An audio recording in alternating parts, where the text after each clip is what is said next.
bourbon, bluegrass, and the Bible.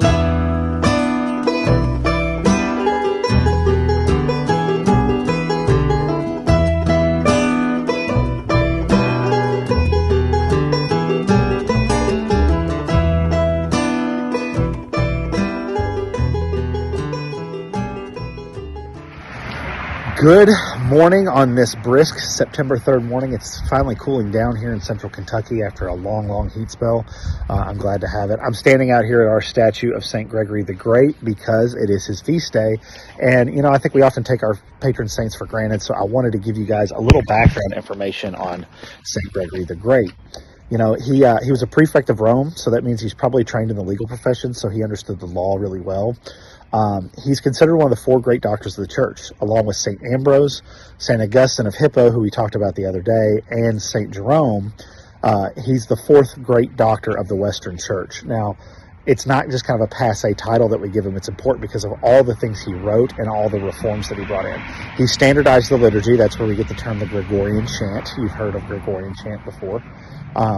He standardized the liturgy because of his training in the legal profession. He kind of understood during the chaotic time after the fall of Rome, he started to kind of bring order into the city again. The Lombard army was invading Italy and kind of taking over after the fall of the empire.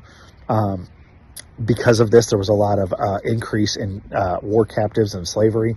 He actually emptied the papal treasury to free those slaves, and he was vehemently opposed to slavery.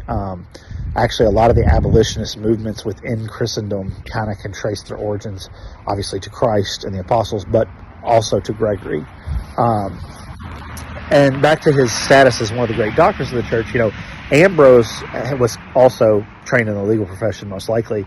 He kind of got legal recognition for Christianity in the empire to become like the official religion of the empire, not just legally protected. Then you have Augustine of Hippo come along, and he kind of exhorts our theology and kind of brings out a full fleshed out theology of Christianity and a defense of the Christian principles against the pagan critics.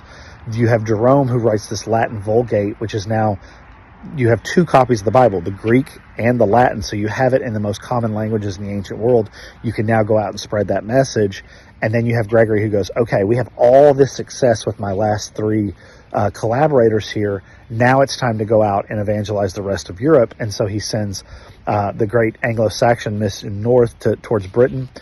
This ultimately leads to him sending Augustine of Canterbury, a different Augustine from the one I mentioned earlier, to Canterbury, where, you know, famous Canterbury Tales by Geoffrey Chaucer, or, you know, the cathedral at Canterbury, the Archbishop of Canterbury in the Anglican community today traces his origin there. Now, of course, that was a Catholic movement that brought it. So he's the patron saint of England. So as a doctor of the church, he's the patron saint of teachers.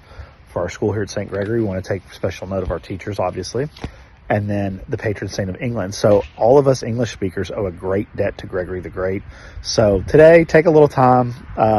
If you get time, Franciscan Media has a little Saint of the Day rundown of his notes. I think it's great to kind of get to know your patron saint, because it really is it really is amazing that we're tied to a greater history than just our little swath of Kentucky here.